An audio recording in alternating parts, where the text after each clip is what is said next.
So I know what it feels like when I get pulled over and it's uncertainty because I don't have a license, or it's different things, or just that little gut feeling, right? I know what that's like. So I don't abuse my power. I don't just do things to people because I have that. Like, to me, that is like, God gonna get your ass. I appreciate people that treat people the way that they want to be treated. Every client will tell you. But what I try to do is treat people the way that they want to be treated. Because there may be a difference there. It's not always different what we disconnect. want. You know, I get pulled over by the police, and if I treated them the way that I want to be treated, then I wouldn't pull me over at all. I wouldn't mess with nobody. Right. Actually, So, but when they pull up, I throw my hazards on. I turn the inside light on. I let all the windows down so that they can see through the tent. Everything. They come to the door. I make eye contact. I talk to them. I'm dealing with them the way that I think they would want me to deal with them. Opposed to me dealing with them the way I would want them to deal with me. I get it. Of course, I'm giving them respect. I get it. After my experience, I don't accept you're not stepping on a single right. I call you on it right there on the spot. I don't get emotional about it. I'm not going to argue with you. I'm not going to litigate a ticket on the side of a road. If you're going to give me a ticket, give me a ticket. Courtroom for But I try to deal with people no matter what the circumstance on how I think they want to be dealt with. And I just think that people appreciate that more. It makes them feel seen. They do. And I think that they can flow with you a little bit better when they say, okay. It does. It's a minor ego stroke. You know what I'm saying? To say, and the reason I say it like that is because I do it as well. Yeah. I feel like at work I have to code switch sometimes, or I have to like amalgamate into that specific thing, right? I am from 7 Mile in Detroit, and I've worked myself to be where I am, and it takes a little bit of acting, if I'm being honest. Sometimes I want to tell them, you and your damn reciprocant and your rights and your mama's rights. You know what I mean? But inside, right, the core of who I am and who I want to be, I try to make sure that's on point. Bruv, I got one last question and we're going to wrap this joint. I have taken a lot of your time today and I apologize. But now you speak, you organize. You are a man of the community, right? Talk to me about what you feel about the gun violence with the youth in this community right now, and what we can do as leaders. It's last night, a 4-year-old was murdered. There we go, Doc. In the city of Detroit. A 17-year-old was murdered in the city of Detroit. And we have moments of silence for the victims of gun violence. We come together and we had these moments of silence. But yesterday, the day before yesterday, some youth was killed. The day before that, some youth was killed. The week before that, some youth was killed. Week after week after week, month after month after Fireworks. month. And we having these moments of silence for these losses, these major losses. But the reason that these major losses are happening is because we're silent with the issue. We're not putting action behind these feelings that we have. Until it hits our family. We have mothers that's organizing in the city of Detroit. Some really good friends of mine are organizing because they've lost their sons. All of these mothers have formed a group because they've lost their sons. How sad is that? That is true trauma bonding. So you have this gun violence because fathers haven't stepped up yet. It's hard for children to run a community when fathers step up as a whole. Not just for your children, but step up as a whole.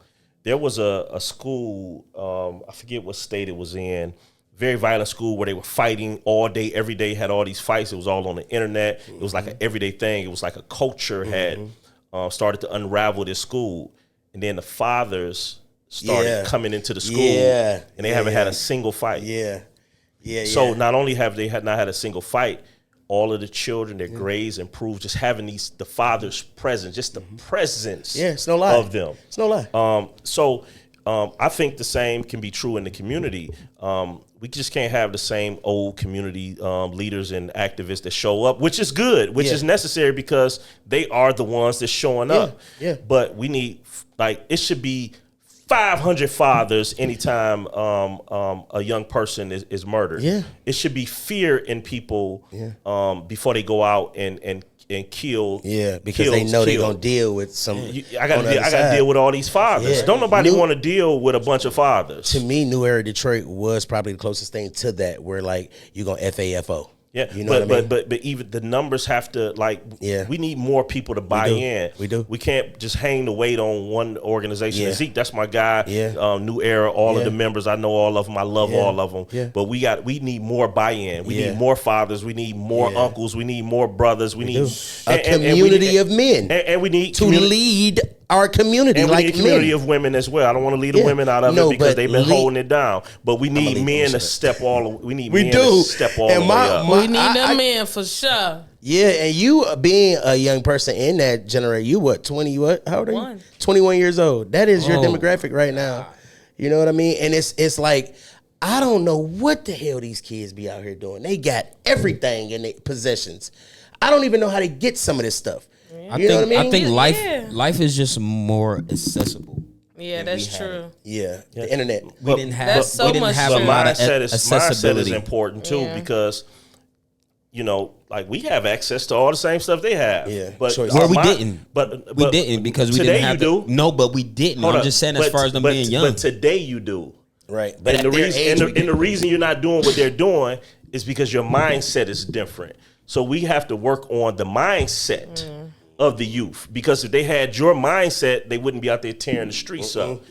So it took us time to get to this, to get to where we at. Yes, sir. We got to start getting them there before they get in the streets, because we allowing. Hold up 1 second. Right, we got to make sure that's on tuck. Make sure that's right. Yeah. So we go.